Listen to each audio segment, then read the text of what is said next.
when I first stepped off the transport pod onto the moss-covered landing pad of Zintra 7. A planet so far from Earth that even the stars looked different in its night sky. I had no idea how lonely I would become.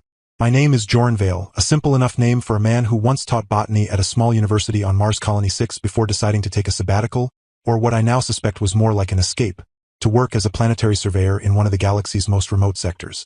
The assignment promised solitude, clean air, untouched forests, and mountains that scraped the edge of the atmosphere.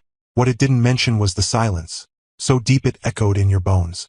The wooden cabin they gave me stood alone on a ridge above a violet valley, built from local timber that smelled faintly of cinnamon and burnt sugar when it rained. It had 3 rooms, a stone fireplace, and windows so large they made you feel like you were floating above the clouds.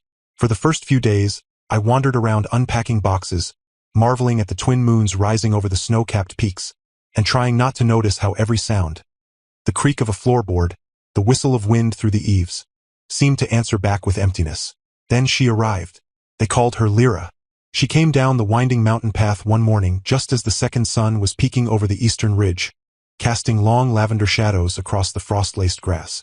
At first, I thought she was a mirage, her skin a soft shade of deep amethyst, shimmering slightly under the light like crushed gemstone dust, and her hair flowing behind her like liquid silver, weightless despite the breeze.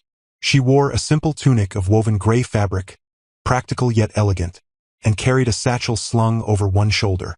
Her eyes, large, almond-shaped, and glowing faintly like moonlight caught in water, locked onto mine with calm curiosity.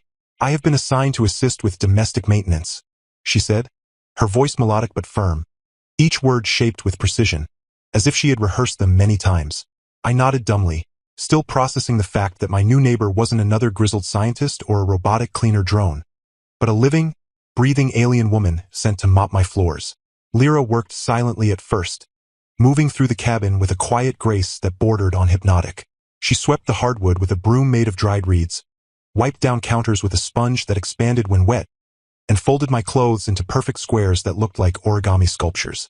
I watched her from the kitchen table, pretending to read reports on soil composition while actually stealing glances at the way her fingers moved, delicate, efficient, almost musical in their rhythm. After a week, I finally worked up the courage to speak. Do you always wear your hair like that?" I asked, instantly regretting it. It sounded stupid even in my head. But Lyra paused, turned, and smiled.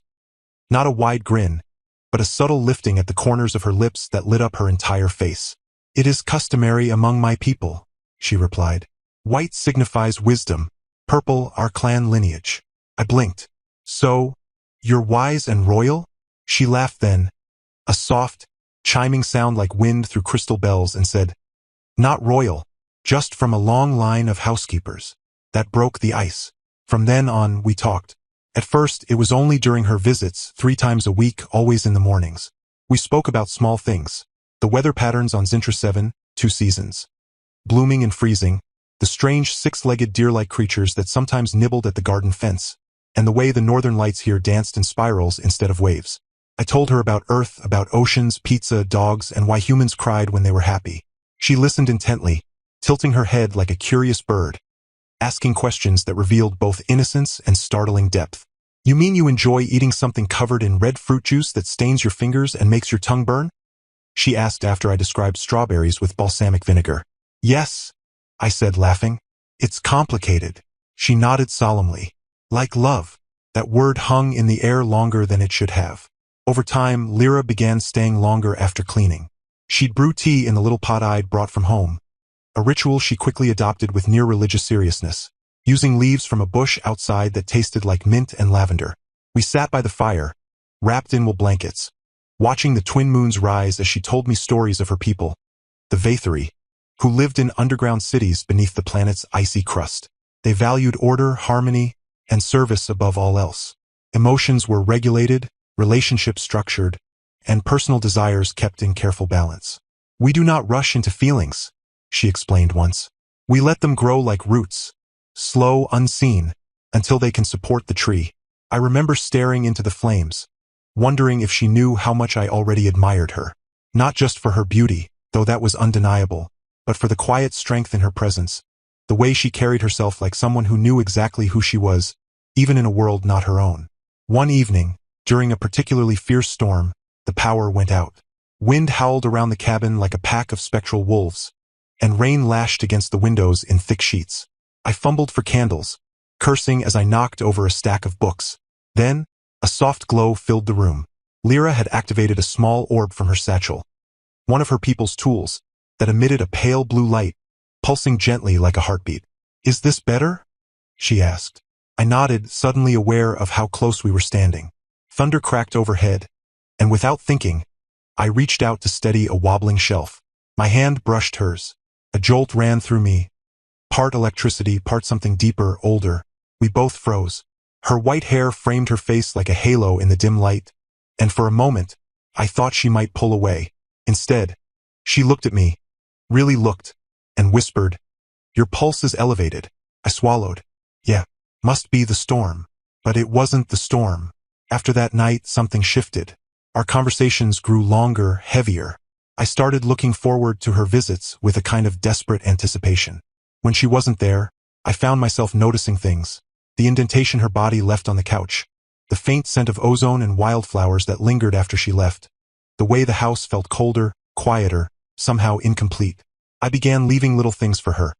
A sketch I'd drawn of the valley, a jar of honey from a hive I'd discovered near the stream, a translated poem about distant stars.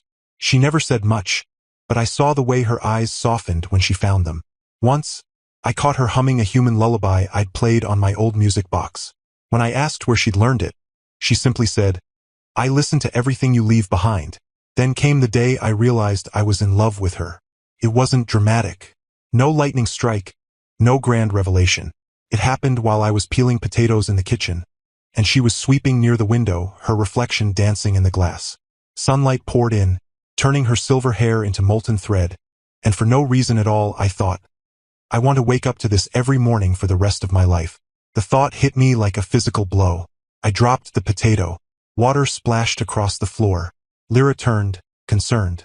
"Are you injured?" I shook my head, heart pounding. "No, just lost in thought." She tilted her head. "About what?" I opened my mouth, then closed it. How could I explain this? That somewhere between her explaining Vathari tea ceremonies and me teaching her how to whistle, a skill she claimed violated natural resonance laws, I had fallen, completely hopelessly, in love with an alien maid from a species that didn't believe in spontaneous romance. I didn't tell her, couldn't. What would I even say? "Hey, Lyra, I know your culture believes emotions should grow like roots, but mine just exploded like a supernova and I think I'm dying." It sounded ridiculous, so I buried it, smiled when she came, laughed at her dry jokes. "Your planet has weather? How inefficient." Pretended my chest didn't ache when she left. But the universe, it seemed, had other plans. A month later, a distress signal crackled over my emergency band. An automated ping from a crashed scout vessel near the northern glaciers. Standard procedure demanded I report it, but given the remoteness and the incoming blizzard, rescue teams wouldn't arrive for weeks. Couldn't ignore it. Strapping on thermal gear, I prepared to make the trek. Lyra showed up earlier than expected, her usual calm replaced by sharp urgency. "You cannot go," she said flatly. "The storm will kill you." I tried to explain protocol, duty, the chance someone might still be alive. She stepped closer, her voice dropping. "I know these mountains. I've tracked storms since childhood. If you go, you won't return." I hesitated. "Then come with me." She stared at me. "That would violate assignment parameters." "Screw parameters," I snapped. "People might be dying." Silence stretched between us. Then, to my shock, she turned and began gathering supplies, thermal wraps, oxygen boosters, navigation crystals. "I am not coming as your maid," she said quietly. "I am coming as a guide. And if you die, I will never forgive myself." We set out at dawn. The climb was brutal. Winds screamed like banshees, flinging ice shards that stung like needles. Visibility dropped to mere feet. More than once, I slipped, catching myself on jagged rock or Lyra's strong arm pulling me back. She moved with uncanny precision, reading the terrain like a language only she understood. At one point, we took shelter in a shallow cave. I shivered violently, my suit's heater failing. Without a word, Lyra pressed close, wrapping her arms around me. Her skin was warm, unnaturally so, like holding a sun-warmed stone. "Vathari regulate body heat," she murmured. It is a survival trait. I wanted to thank her, to say something meaningful, but all I could manage was, "You're basically a space heater." She snorted, a surprisingly human sound, and muttered, "Flattering." Hours later, we found the wreck. It lay half buried in a glacier, hull split open like a gutted fish. Inside, two figures, both unconscious, one badly injured. They weren't human. Their skin was mottled green, with gills flaring at the neck. Smugglers, maybe, or refugees. Doesn't matter. They needed help. Lyra assessed them quickly, using a small device to scan vitals. One will survive. The other needs immediate cryostasis. I looked at our pack. We don't have a stasis unit. She met my gaze. I do. From her satchel, she pulled out a compact cylinder no bigger than a thermos. This is forbidden, she admitted. Only high-ranking Vathari are permitted to carry medical tech off-base. If they discover I have it, then they'll punish you, I finished. She nodded. Possibly reassign me. Permanently. I stared at her. You'd risk that? For strangers? She looked at me, her glowing eyes full of something I couldn't name. I would risk it for anyone, even foolish humans who charge into blizzards without proper gear. We stabilized the survivors and began the treacherous journey back. Halfway down, the storm worsened. A crevasse opened beneath me. I fell. I remember the cold, the sensation of dropping, arms flailing. Then a flash of purple and silver. Lyra lunged, grabbing my wrist with inhuman strength. I dangled over blackness, heart hammering. As she held on with one arm, the other braced against the ice. "Don't let go," I gasped. "I won't," she said, teeth clenched. "But you must climb." Every muscle burned as I scrambled, boots slipping, fingers clawing at frozen rock. Finally, I rolled onto solid ground, collapsing beside her. We lay there, panting, snow falling softly around us. I turned my head. She was staring at the sky, face streaked with frost. "Why did you come with me?" I asked. "You could have stayed. Been safe." She didn't look at me. "Because when you are gone, the silence is worse than any storm." Something inside me cracked. Back at the cabin, we tended to the survivors as best we could, using Lyra's hidden tech to keep them stable until the official rescue team arrived. Days passed. The storm cleared. The skies returned to their usual swirl of pink and indigo. But things were different now. Lyra still cleaned, still brewed tea, still folded my clothes into perfect little cubes. But there was a new tension in the air, unspoken, electric. One night, as we sat by the fire, I finally broke. "I think I'm in love with you," I said, voice barely above a whisper. Silence. She didn't move, didn't blink. The fire popped. Outside, a nightbird called. Then, slowly, she turned to me. Her expression wasn't shock, nor rejection. It was recognition, like she had been waiting for this moment all along. "You humans," she said softly, "are so reckless with your hearts." I swallowed. "Is that a no?" She reached out, her cool fingers brushing my cheek. "It is not a no. But love, to my people, is not a word. It is a process. A commitment measured in actions, not declarations." I nodded. "Then I'll act. Every day. However long it takes." A small smile touched her lips. "You already have." She leaned forward, and though she didn't kiss me, the space between us felt charged, sacred. "But there is something you do not know," she added. "My assignment here, it ends in 10 days. I am to be reassigned to another sector, possibly another planet." My stomach dropped. "Can't you refuse?" She shook her head. "Our society does not allow personal choice in duty. To resist is to exile oneself." "Then exile," I said fiercely. "Come with me. We'll go anywhere. Earth, Mars, a space station in the middle of nowhere. Just don't go." She didn't answer that night. The next morning, she didn't come. I waited, checked the path, scanned the horizon. Nothing. By afternoon, I was pacing, heart tight with dread. Had she already left? Was this goodbye? I nearly packed my bags, ready to abandon the mission, when a knock came at the door. It was Lyra, but she wasn't alone. Behind her stood 3 figures in flowing gray robes, their faces obscured by hoods, their skin the same deep purple as hers. Vathari elders. My breath caught. This was it, reassignment. Or worse. Lyra stepped aside, letting them enter. The tallest one spoke, their voice resonant, genderless. "Joran Vale, you have disrupted the balance." I stood straighter. If helping people is disruption, then yes. The elder tilted their head. You have formed an emotional bond with a Vathari caretaker. This is forbidden. Forbidden? I shot back. Since when is caring about someone a crime? It is not caring that is forbidden, the elder said calmly. It is attachment without structure. Love without foundation. I opened my mouth, but Lyra stepped forward. I petition for bond recognition, she said, voice steady. The room went still. The elders exchanged silent glances. You understand the implications? One asked. If granted, you will no longer serve as a caretaker. You will be required to undergo union trials. And if found incompatible, both of you will face social disconnection. Lyra didn't hesitate. I accept. The lead elder turned to me. And you, human? Are you willing to submit to our ways? To prove your love not through words, but through trial, patience, and sacrifice. I looked at Lyra, at her quiet strength, her impossible kindness, the way she saved my life without hesitation. I'd walk through 1,000 blizzards for her, I said. Try me. The elder nodded slowly. Then the trials begin tomorrow. That night we sat by the fire again. No words, just presence. Lyra rested her head on my shoulder, a gesture so intimate it made my chest ache. Scared, I whispered. Terrified, she admitted, but also hopeful. I wrapped an arm around her. Outside, the twin moons rose, painting the snow in silver and amethyst.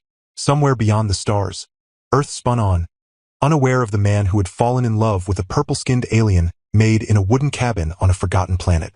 And as the wind whispered through the pines, I knew one thing for certain. This was only the beginning. The trials began at dawn. 3 robed elders stood in a circle of ancient stones high above the cabin, where the air was thin and the wind carried voices like echoes from another time. Lyra stood beside me, her posture rigid, her silver hair tied back in a ceremonial braid I'd never seen before. She wore a long, flowing tunic the color of twilight, threaded with faintly glowing patterns that pulsed like slow heartbeats. The elders didn't speak. They simply raised their hands, and the ground beneath us shimmered, revealing a series of intricate carvings etched into the rock. Symbols of fire, water, silence, and shadow. The first trial, one elder intoned, is of endurance. You must survive the Valley of Echoes for 1 full cycle, without speech, without tools, without aid. I blinked. Wait, no talking? At all? Lyra gave the slightest nod. It is to test whether your bond can withstand isolation, whether you rely on words or on presence. We were given only cloaks and sent down into the valley, a deep gorge where sound twisted and bounced in unnatural ways. Whispers became screams. Footsteps echoed like thunder. By nightfall, we huddled beneath an overhang as frost crept across the rocks. I wanted to ask if she was cold, if she needed my coat, but the rules were clear. No words. So instead, I pulled the cloak around both of us, pressing close. She leaned into me, her warmth seeping through the fabric. That night, under a sky streaked with comet trails, I realized something profound. Our silence wasn't empty. It was full of glances, gestures, the way her fingers brushed mine when passing a piece of dried fruit, the way she smiled with just her eyes when I offered her the last sip of water. On the 3rd day, we faced a pack of skarns, 6-eyed predators that hunted by mimicking human voices. One called out in my voice, Joran, over here. I found shelter.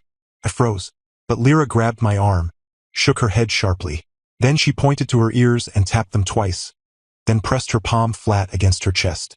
Listen not with ears, she seemed to say, but with heart. I understood. The real Lyra wouldn't call me by name. She'd just look at me, and so we stayed hidden until the creatures passed. When we returned, the elders nodded in approval. You have passed the first trial. Now comes the second, the trial of memory. This one was stranger. We were led into a cavern lit by bioluminescent moss, where pools of still water reflected not our faces, but scenes from our pasts. My university classroom, my mother's funeral, the day I boarded the transport to Zintra 7, suitcase in hand, heart heavy with unspoken grief.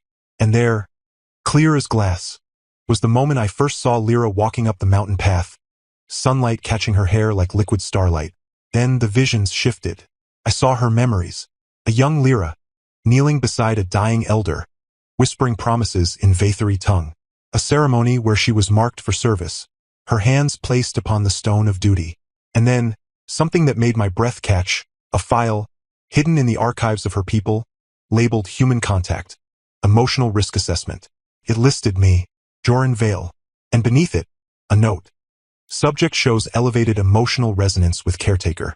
Recommend early reassignment to prevent attachment. My stomach dropped. They had planned to take her away. Long before I even realized how I felt.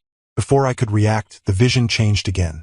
Lyra, standing before the council weeks ago, pleading, "He is not just a subject.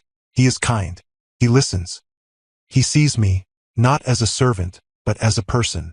One elder replied coldly, "Seeing you is irrelevant. Your purpose is to serve, not to be seen." Tears burned my eyes. She had fought for this, for us, and I hadn't even known. The trial ended without explanation. The elders merely said, "The heart remembers what the mind tries to forget. You have both passed." But the third trial, the trial of choice, nearly broke us. "You must each enter the mirror chamber alone," the lead elder declared. "There you will face a decision, to stay together or to walk away. And whichever one chooses to leave, will have all memories of the other erased."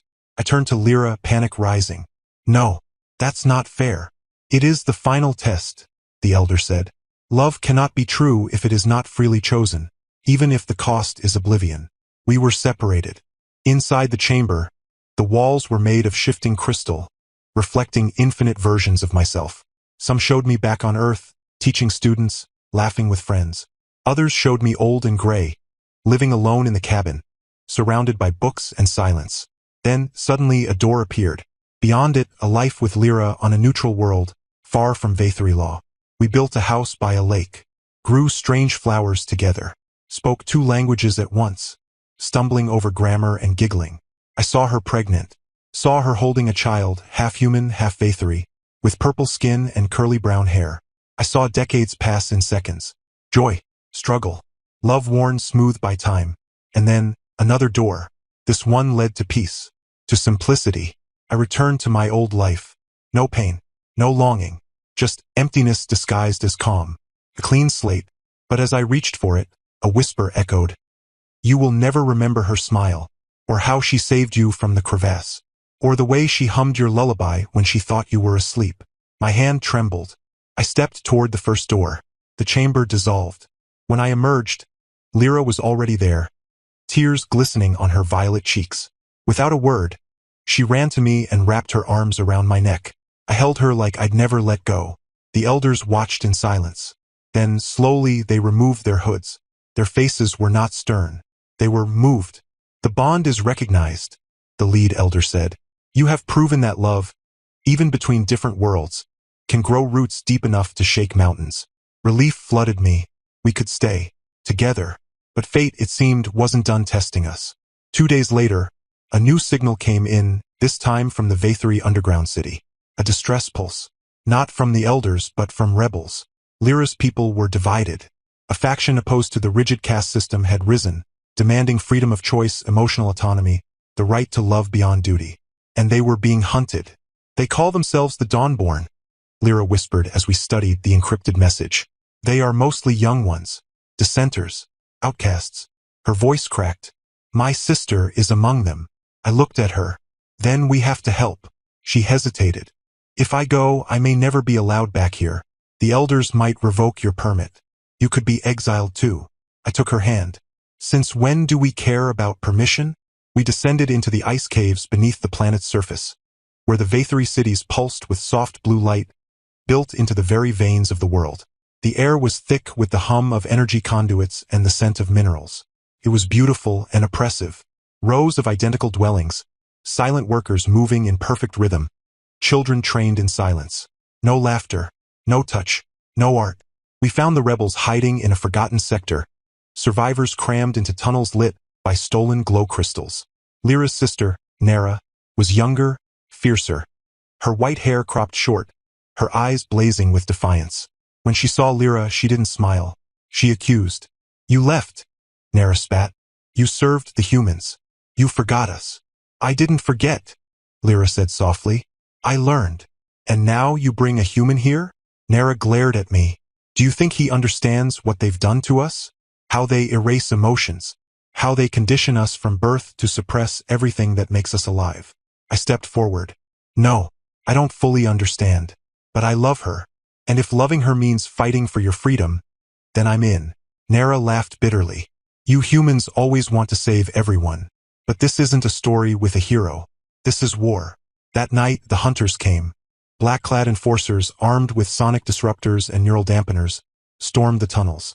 Alarms wailed. People screamed. I grabbed a fallen weapon, more like a tuning fork than a gun, and swung it wildly, disorienting one attacker long enough for Lyra to shove him into a wall.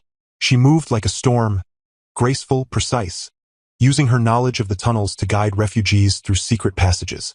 I followed, dragging an injured rebel, firing the device at anything that moved. In the chaos, Nara was hit. A neural blast struck her chest. She collapsed, gasping, her body convulsing. Lyra dropped beside her, pressing her hands to her sister's temples, chanting in Vathari. A soft glow spread from her palms. Minutes passed. Then Nara breathed steadily.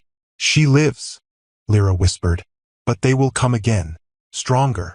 We couldn't stay.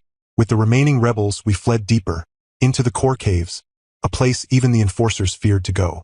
Legends said the planet itself spoke there, its molten heart pulsing with ancient energy. Bioluminescent fungi carpeted the walls, and rivers of liquid light snaked through the rock. In the center stood a massive crystal spire, humming with power. This is the Heartstone, Lyra said. Our ancestors believed it connected all Vathari minds. If we activate it with a unity frequency, it could broadcast our message to every citizen. Free them from mental conditioning. But it could also destroy the city, I said. She looked at me. Sometimes to heal, something must break. We worked through the night, decoding the activation sequence, linking rebel tech with Vathari science. I helped where I could, though most of it was beyond me. Still, Lyra kept glancing at me, smiling faintly when I made a joke to ease the tension. Only you would crack a joke about alien crystals while the world ends, she murmured. At dawn, we triggered the pulse. The spire erupted in light. Waves of energy surged outward, invisible but felt. A vibration in the bones, a whisper in the blood. Across the planet, millions of Vathari froze. Then, one by one, they began to feel. Emotions long buried surged to the surface. Grief, joy, anger, love. Workers wept. Elders clutched their hearts. Children laughed for the first time. The system cracked. By midday, reports flooded in. Cities in revolt. Enforcers laying down arms. Council chambers emptied. The old order was collapsing.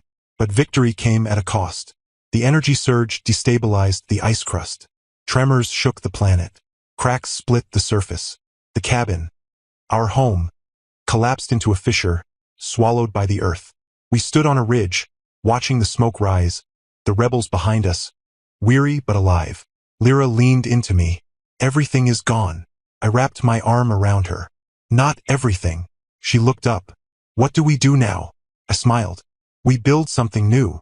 We didn't stay on Zintra 7. Not as it was.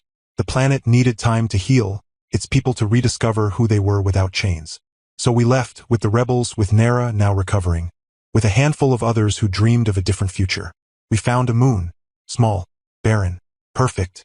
Orbiting a quiet gas giant, it had no name, no history, no laws. We landed, unpacked, and began. First, a shelter. Then a garden. Then a school. I taught botany again. Lyra taught emotion regulation, how to feel deeply without drowning. Nara trained rebels into peacekeepers. Children played in the dust, laughing in 2 languages. And at night we sat outside, wrapped in blankets, staring at the stars. One evening, Lyra turned to me, her eyes glowing in the dim light. Do you ever miss Earth? I thought of crowded cities, noisy subways, the smell of rain on pavement. Sometimes, but not enough to leave this. She smiled. Good, because I have something to tell you. I frowned. What? She placed my hand on her abdomen, and beneath my palm, I felt it. A tiny, rhythmic pulse. Not 1, 2. My breath stopped. We're having twins, she whispered. Tears spilled down my face. I pulled her close, burying my face in her silver hair. The universe had thrown storms, trials, wars, and miracles at us. And still we were here, still choosing each other. As the twin suns rose over the dunes, painting the sky in gold and violet, I knew one thing for certain. Love wasn't just surviving the impossible. It was building a future from its ashes. And ours had only just begun. Years melted like morning frost under the twin suns. Our little moon, now named Lyra's Rest by decree of giggling children, blossomed into a haven. The first tree I planted, a stubborn earth sapling wrapped in thermal gel, finally unfurled its leaves, trembling in the alien breeze. Around it, gardens bloomed with hybrid flowers, purple petals with golden cores, vines that sang when touched. The settlement grew, domes of recycled alloy, winding paths lit by glowing stones. A school where human and Vathari children learned to paint, sing, and argue over whose turn it was to feed the six-legged pet lizard. The twins arrived under a sky streaked with comet fire, two tiny miracles wrapped in soft blankets. Kalen, our son, had my curly hair and Lyra's amethyst skin, his eyes already shimmering with quiet wisdom.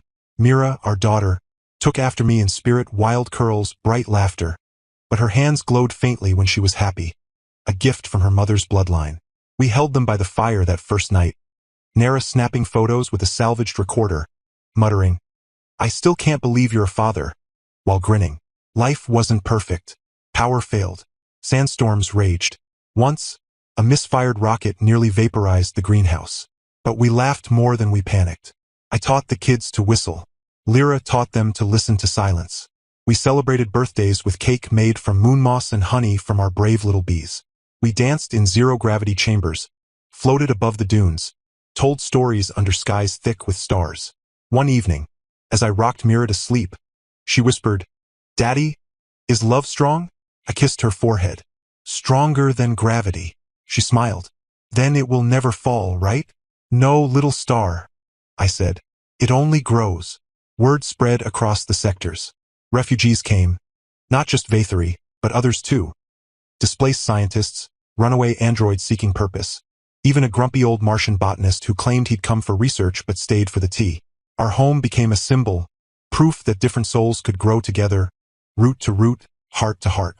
Lyra and I stood on the ridge one dawn, watching the suns rise, our children playing below with Nara chasing them like a silver-haired shadow. She leaned into me, her hand finding mine. "We were given so many reasons to walk away," she murmured. I squeezed her fingers. "But we chose to stay." She turned, her glowing eyes full of ancient light and new joy. "I would choose you in every universe, Joran Vale." And as the wind carried the sound of our children's laughter into the endless sky, I knew this was not just a happy ending. It was the beautiful, messy, radiant beginning.